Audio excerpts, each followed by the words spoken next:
So hello everyone, नमस्कार साथियों, स्वागत है आप सभी का एक बार फिर से डेली करंट अफेयर्स की क्लास में। और आज है साथियों आप लोगों की 10 मार्च। लेकिन साथियों आज की क्लास के अंदर हम लोग 2 दिन के करंट अफेयर्स के प्रश्नों को देखेंगे 9 और 10 मार्च की, क्योंकि साथियों संडे को आप लोगों की करंट अफेयर्स की क्लास नहीं आई थी। तो आज की क्लास के अंदर हम लोग 2 दिन की करंट अफेयर्स के प्रश्नों को डिस्कस करेंगे। लेकिन साथियों उससे पहले एक बार मैं आपको 8 मार्च के करंट अफेयर्स के प्रश्नों को क्विकली रिवाइज करा देता हूँ मात्र 2 मिनट के अंदर। उसके बाद हम लोग आज के क्वेश्चनों को कवर करेंगे। तो याद करिए साथियों, लास्ट क्लास के अंदर मैंने आप लोगों को पढ़ाया था कि भी जो रक्षा मंत्रालय है इसने भी T-72 टैंकों के जो इंजन है इनकी खरीद के लिए अभी किस देश के साथ समझौता किया है। तो ये क्या था साथियों, रूस के साथ में। एशिया के सबसे बड़े मैंने आपको साहित्य महोत्सव के बारे में बताया था। इसका उद्घाटन अभी नई दिल्ली के रविंद्र भवन के अंदर किया गया था। अभी order of freedom of Barbados जो पुरस्कार है इससे कैसे सम्मानित किया गया था, तो माननीय प्रधानमंत्री मोदी जी को 20 से लेकर 27 मार्च तक जो खेलो इंडिया पैरा गेम है इसका इस बार कौन सा संस्करण आयोजित किया जा रहा है, तो दूसरा संस्करण। और आयोजित कहाँ पर किया जाएगा, तो नई दिल्ली के अंदर। अभी किसी देश की पहली महिला जो विधि सचिव है ये नियुक्त किया गया था, तो ये किया गया था साथियों अंजू राठी राणा को।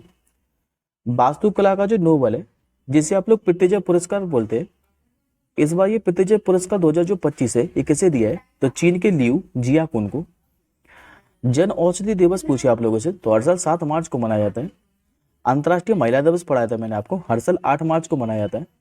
अभी किस राज्य सरकार ने जो ग्राम पंचायत है, ग्राम पंचायत स्तर पर जो डिजिटल लाइब्रेरी है स्थापित करने की घोषणा की थी, तो उत्तर प्रदेश सरकार ने।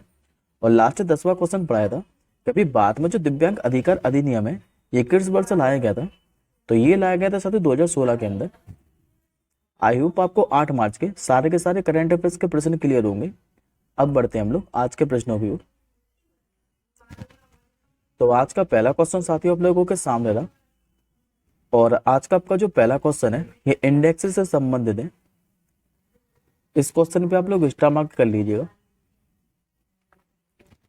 आप लोगों से पूछ रहा है कि भाई जो ग्लोबल टेररिज्म इंडेक्स है 2025 ये भी जारी कर दी गई है।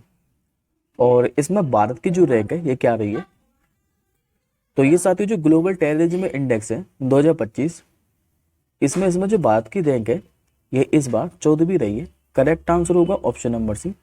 अब इस क्वेश्चन के बारे में आप लोग आगे समझिए। पहले तो साथियों आप लोग ये याद रखेंगे कि ये जो ग्लोबल टेररिज्म इंडेक्स है ये जारी किसके द्वारा की जाती है, तो ये साथियों जो इंडेक्स है ये हर साल Institute for Economic and Peace के द्वारा जारी की जाती है। और 2025 में तो भारत की रैंक 14 रही ही रही है, लेकिन साथ में साथियों 2024 के अंदर भी भारत की रैंक इसमें 14 ही थी।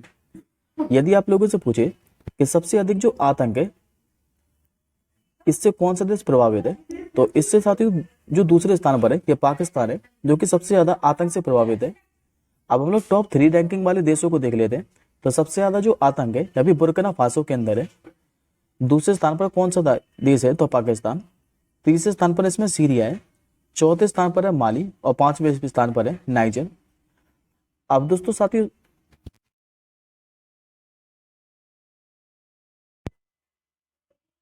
जितनी भी हमने 2025 के अंदर रैंकिंग पढ़ी है उसके बाद हम लोग क्या करेंगे कि 2024 के अंदर जितनी भी हम लोगों ने इंडेक्स से संबंधित क्वेश्चन पढ़े हैं वो सारे के सारे रिवाइज करेंगे।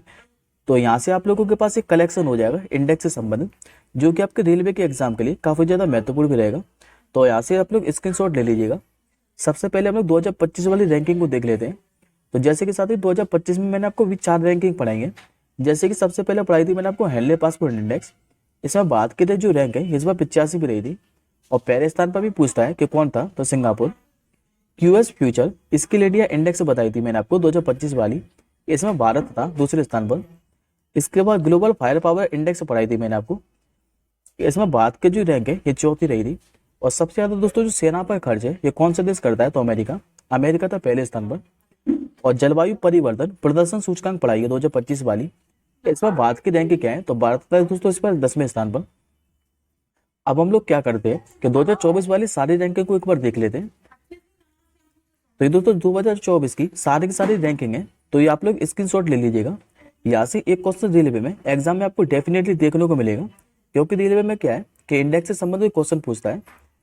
तो सबसे पहले मैंने आपको ग्लोबल इनोवेशन इंडेक्स और पर्यटन विकास जो सूचकांक है 2024, ये दोनों पढ़ाई थी। इसमें भारत की रैंकिंग क्या रही थी, तो इसमें दोनों में भारत की रैंक 39 रही थी। ग्लोबल हंगर इंडेक्स बताई थी मैंने आपको, इसमें भारत की रैंक क्या रही थी, तो 105। ग्लोबल जेंडर गैप इंडेक्स पूछिए आप लोगों से, तो भारत इसमें 129वें स्थान पर था। इसके बाद मैंने आपको यूनाइटेड नेशन डेवलपमेंट प्रोग्राम के द्वारा 2 इंडेक्सेस बताई थी, और मैंने आप लोगों को बताया था, एक तो ये जारी करता है ह्यूमन डेवलपमेंट इंडेक्स, जिसे आप लोग बोलते हैं मानव विकास सूचकांक, और दूसरी जारी करता है जेंडर इनइक्वालिटी इंडेक्स, यानी कि लैंगिक असमानता सूचकांक। तो ह्यूमन डेवलपमेंट इंडेक्स में पूछे भारत की रैंक, तो भारत की रैंक ह्यूमन डेवलपमेंट इंडेक्स में 134 रही थी, और भारत ने एक रैंक में सुधार किया था। जबकि जेंडर इनइक्वालिटी इंडेक्स में पूछे, यानी कि लैंगिक असमानता सूचकांक में, तो भारत की रैंक थी इसमें 108। इसके बाद मैंने आपको वैश्विक बौद्धिक संपदा सूचकांक पढ़ाई थी, इसमें भारत था 42वें स्थान पर। वर्ल्ड प्रेस फ्रीडम इंडेक्स में पूछे, यानी कि विश्व प्रेस स्वतंत्रता सूचकांक 2024, तो भारत इसमें 159वें स्थान पर है। नेटवर्क रेडीनेस इंडेक्स में पूछे, तो भारत इसमें 149वें स्थान पर। वर्ल्ड हैप्पीनेस इंडेक्स में भारत 126वें स्थान पर था। वर्ल्ड साइबर क्राइम इंडेक्स में पूछे, तो भारत 10वें स्थान पर था। सतत व्यापार सूचकांक 2024 में भारत था 23वें स्थान पर। ग्लोबल पीस इंडेक्स में पूछे, यानी कि वैश्विक शांति सूचकांक, तो इसमें भारत था 116वें स्थान पर। जेनरेटिव एआई इनोवेशन इंडेक्स में भारत 5वें स्थान पर था। अभी पहली बार वैश्विक प्रकृति संरक्षण सूचकांक भी जारी की गई थी 2024 में, इसमें भारत था 176वें स्थान पर। और जबकि रूल ऑफ लॉ इंडेक्स में पूछे 2024 में, तो भारत था इसमें 79वें स्थान पर। आयोग आपको साथियों 2024 की सारी रैंकिंग क्लियर होंगी। अब बढ़ते हैं हम लोग आज के दूसरे प्रश्न की ओर। तो आज का दूसरा क्वेश्चन आप लोगों के सामने रहा, और आप लोगों से पूछ रहा है कि अभी किस बैंक ने जो अभिनेत्री विद्या बालन है, इनको अपना पहला ब्रांड एम्बेसडर नियुक्त किया है। तो ये साथियों बनलाइनरी क्वेश्चन है, खाली आप लोगों से इतना ही पूछेगा कि अभी जो फेडरल बैंक है, इसने अभिनेत्री जो विद्या बालन है, इनको अपना पहला ब्रांड एम्बेसडर बनाया। तो करेक्ट आंसर होगा आपको ऑप्शन नंबर बी। लेकिन साथ में मतलब फेडरल बैंक की भी बात कर लेते हैं। फेडरल बैंक दोस्तों भारत का एक निजी क्षेत्र का बैंक है, जिसकी स्थापना हुई थी 1931 के अंदर। मुख्यालय यदि आप लोगों से पूछ ले कि फेडरल बैंक का मुख्यालय कहाँ है, तो केरल के अलुवा के अंदर। जबकि इसके संस्थापक कौन थे, तो केपी हॉर्मिस। अब आज का आप लोग तीसरा प्रश्न देखिए। आज का दोस्तों आपका जो तीसरा प्रश्न है, यह अपॉइंटमेंट से संबंधित है। आप लोगों से पूछ रहा है कि जो राष्ट्रीय खनिज विकास निगम है, जिसको आप लोग एनएमडीसी बोलते हैं, इसके भी जो नए चेयरमैन और मैनेजिंग डायरेक्टर है, इसके रूप में किसे नियुक्त किया गया है। ये बना दिए साथियों अमिताभ मुखर्जी को। करेक्ट आंसर हो जाएगा ऑप्शन नंबर डी। अब इस क्वेश्चन के बारे में आप लोग आगे समझिए। देखिए साथियों 6 मार्च को क्या है कि जो अमिताभ मुखर्जी है, इनको भी राष्ट्रीय खनिज विकास जो निगम है, इसका नया सीएमडी बना दिया है। और ये जो दोस्तों नियुक्ति है, ये 6 मार्च 2025 से लेकर 29 फरवरी 2028 तक, या फिर अगले आदेश तक प्रभावी होगी। बात करते हैं अब हम लोग एनएमडीसी के बारे में। तो इसकी स्थापना हुई थी 1958 के अंदर। मुख्यालय पूछ रहे आप लोगों से, तो तेलंगाना के हैदराबाद के अंदर है। और इसका साथियों काम क्या है, तो भारत का सबसे बड़ा लोहा अयस्क उत्पाद और निर्यात करने का काम है इसका, एनएमडीसी का। अब हम लोग मार्च 2025 के सारे अपॉइंटमेंट रिवाइज कर लेते हैं। जितने भी मैंने आपको मार्च 2025 के अंदर अभी 8 दिनों में जितने भी अपॉइंटमेंट पढ़ाए, वो सारे के सारे रिवाइज कराता हूँ। सबसे पहले याद करिए, मैंने आपको रतन टाटा एंडोमेट फाउंडेशन के अध्यक्ष बताए थे, यह भी कौन बने थे, तो एन चंद्रशेखरन। यूनिलीवर के मैंने आपको सीईओ बताए थे, यह भी फर्नांडो फर्नांडीज बने थे। बार काउंसिल ऑफ इंडिया के अध्यक्ष बताए थे, मनन कुमार मिश्रा बने थे। अभी रक्षा लेखा जो महानियंत्रक है, ये कौन बनी है, तो doctor Mayank Sharma. Reserve bank of India के मैंने आपको नए एग्जीक्यूटिव डायरेक्टर पढ़ाए थे, ये अजीत रत्नाकर जोशी बने थे। और सरकारी ई मार्केट प्लस, इसका सीईओ किसे बनाया गया था, तो अजय बादू को। ये सारे मार्च 2025 के अपॉइंटमेंट है। अब बढ़ते हैं हम लोग आज के चौथे क्वेश्चन की ओर। आज के चौथे क्वेश्चन पे साथियों आप लोग स्टार मार्क कर लीजिए। आप लोगों से पूछ रहा है कि अभी 2025 का जो फाइड विश्व जूनियर चैंपियनशिप है, ये भी किसने जीती है। तो ये चैंपियनशिप जीती है प्रणब वेंकटेश ने। करेक्ट आंसर होगा ऑप्शन नंबर डी। अब इस क्वेश्चन के बारे में भी आप लोग आगे समझिए। देखिए दोस्तों, भी 17 साल के लंबे इंतजार के बाद कोई भारतीय विश्व जो है ये जूनियर चैंपियन बना है। और 2008 में अंतिम बार जो है ये अभिजीत गुप्ता बने थे। और अब इसको किसने जीत लिया है, तो प्रणब वेंकटेश ने। और प्रणब वेंकटेश की बात करें तो ये इस किताब को जीतने वाले चौथे भारतीय भी बने। सबसे पहले किसने जीता था? तो मैं आपको बता चुका हूँ 2008 में जीता था अभिजीत गुप्ता ने। उससे पहले किसने जीता था? उससे पहले जीता था पी हरिकृष्णन ने 2004 के अंदर। उसके पहले विश्वनाथ आनंद ने जीता था 1987 के अंदर। और अब चौथे बन चुके हैं पी वेंकटेश्वर। महिला वर्ग में पूछे आप लोगों से, तो महिला वर्ग में दोस्तों दिव्या देशमुख बनी थी 2024 में। 2008 में किसने जीता था? तो डी हरिका ने जीता था। और उससे पहले 2001 में बात करें तो कोनेरू हम्पी ने जीता था विश्व जूनियर चैंपियनशिप का खिताब। अब मैं आपको साथ ही शतरंज से रिलेटेड कुछ इंपॉर्टेंट क्वेश्चन रिवाइज कराता हूँ। जैसे कि याद करिए विश्वनाथ आनंद के बारे में। ये भारत के फर्स्ट ग्रैंड मास्टर थे जो कि 1988 के अंदर ये ग्रैंड मास्टर बने थे। पी श्याम निखिल का याद करिए, ये भी भारत के 85वें शतरंज ग्रैंड मास्टर बने थे।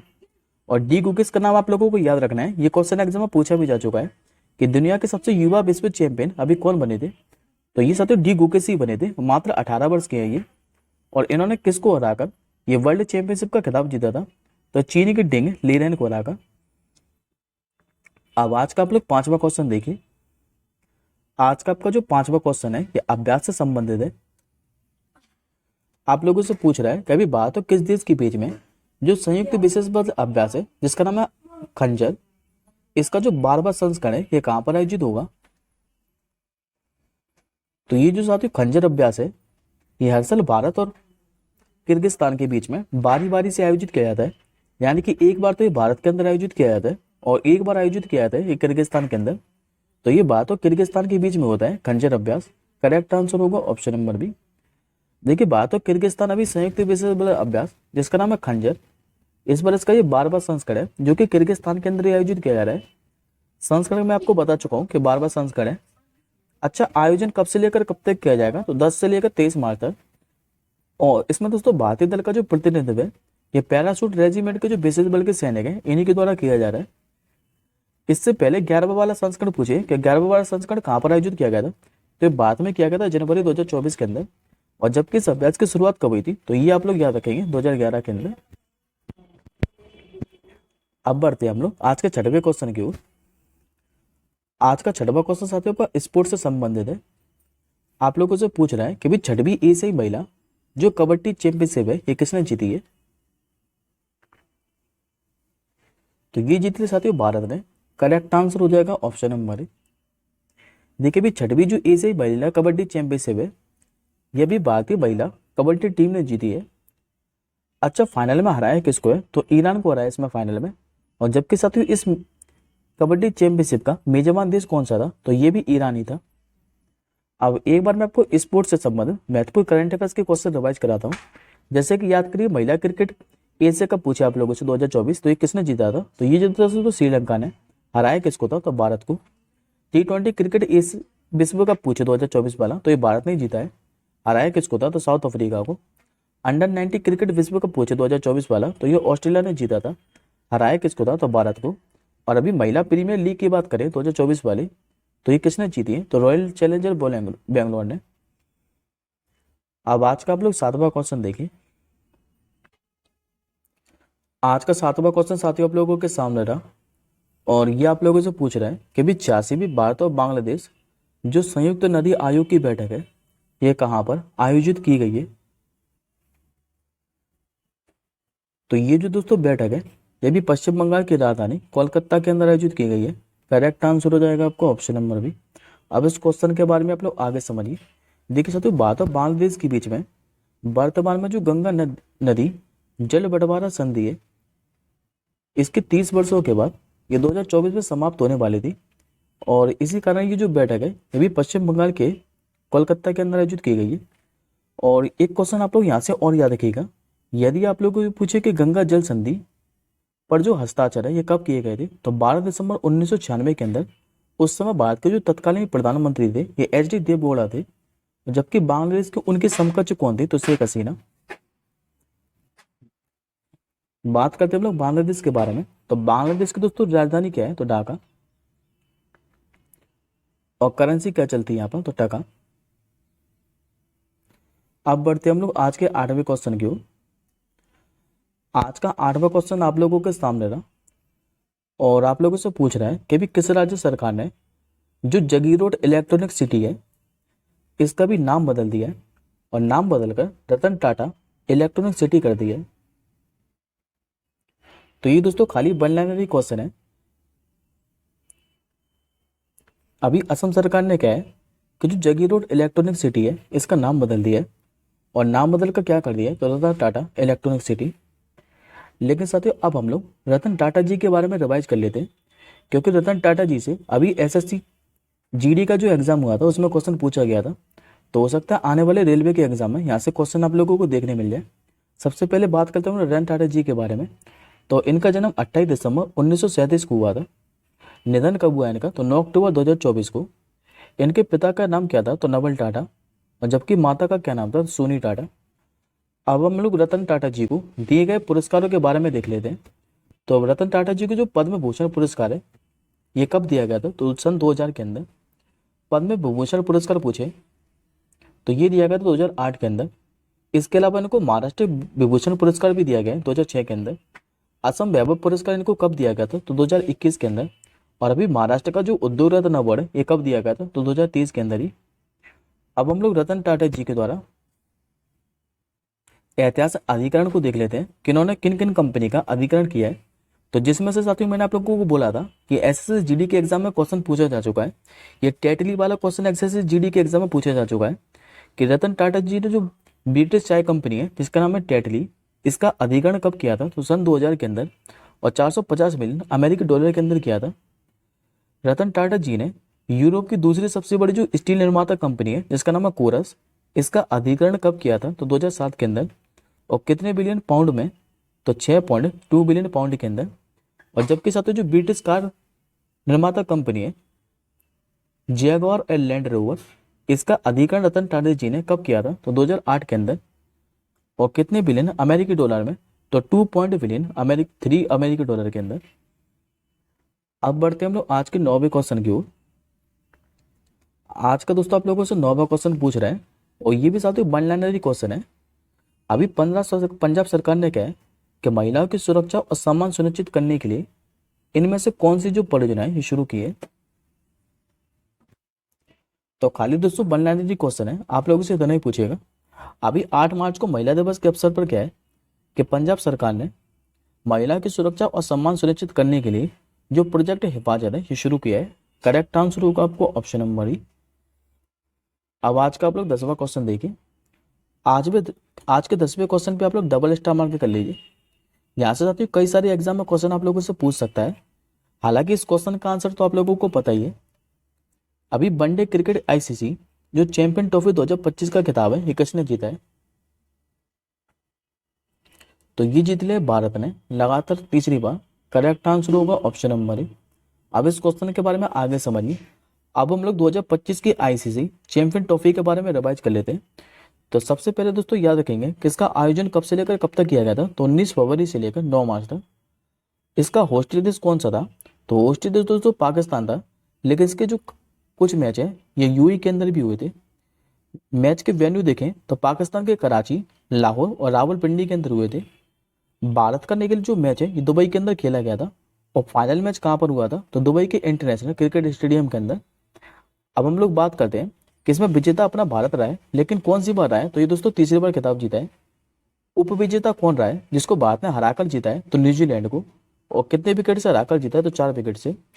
प्लेयर ऑफ द सीरीज पूछिए आप लोगों से तो सचिन रविंद्र रहे, ये खिलाड़ी न्यूजीलैंड के हैं। प्लेयर ऑफ द टूर्नामेंट पूछिए तो सचिन रविंद्र ही रहे जो कि न्यूजीलैंड के ही हैं। सबसे ज्यादा रन किसने बनाए तो सचिन रविंद्र ने, इन्होंने 263 रन बनाए। सबसे ज्यादा विकेट किसने लिए तो मैट हेनरी ने, इन्होंने 10 विकेट लिए। और फाइनल में प्लेयर ऑफ द मैच पूछे आप लोगों से तो भारतीय कैप्टन रोहित शर्मा रहे जिन्होंने 76 रन बनाए। अब नोट पॉइंट में आप लोग याद रखिएगा, ये तो दोस्तों तीसरी बार जीता है। इससे पहले 2 बार कप जीत चुका है भारत। तो 2002 के अंदर भारत श्रीलंका के साथ क्या संयुक्त विजेता था, और लास्ट टाइम 2013 के अंदर जीता भारत ने ये खिताब। अब आज के हम लोग आखिरी क्वेश्चन की ओर बढ़ते हैं, और ये दोस्तों आज की क्लास का आपका आखिरी क्वेश्चन है 11वां। आप लोगों से पूछ रहा है कि प्रधानमंत्री मोदी जी ने 450 बेड वाले जो नमो अस्पताल है और अनुसंधान केंद्र, इसके पहले चरण का जो उद्घाटन है ये भी कहां पर किया है। ये किया है सिलवासा के अंदर। करेक्ट आंसर हो जाएगा आपको ऑप्शन नंबर डी। अब इस क्वेश्चन के बारे में आप लोग आगे समझिए। देखिए साथियों प्रधानमंत्री मोदी जी क्या है कि सिलवासा में जो दमन दीप और दादर नागर हवेली है, यहाँ पर 2,587 करोड़ रुपए की कई परियोजना का उद्घाटन और शिलान्यास किया है। और इन परियोजना में देखें तो विभिन्न प्रकार की ग्रामीण सड़कें, स्कूल, स्वास्थ्य कल्याण केंद्र, पंचायत भवन, आंगनबाड़ी केंद्र, जल आपूर्ति और सीवेज अवसंरचना शामिल है। जिसमें से प्रधानमंत्री मोदी जी ने सिलवासा में कहा है कि 450 बेड वाले जो नमो अस्पताल और अनुसंधान केंद्र है, इसके भी पहले चरण का उद्घाटन किया है, तो याद रखिएगा। अब ये आज का आपका क्वेश्चन ऑफ द डे है और इस प्रश्न का आंसर मुझे आप लोग कमेंट बॉक्स के अंदर बताइएगा। कभी विश्व चैंपियन शतरंज जो ग्रैंड मास्टर है जिनका नाम है बोरिस स्पासकी, इनका भी हाल ही में क्या है कि निधन हो गया है। आप लोगों को ये बताना है कि किस देश के शतरंज ग्रैंड मास्टर थे। इस क्वेश्चन का आंसर मुझे आप लोग कमेंट बॉक्स के अंदर बताएंगे। अब हम जल्दी मिलेंगे अगली क्लास के साथ ही, तब तक के लिए जय हिंद, वंदे मातरम।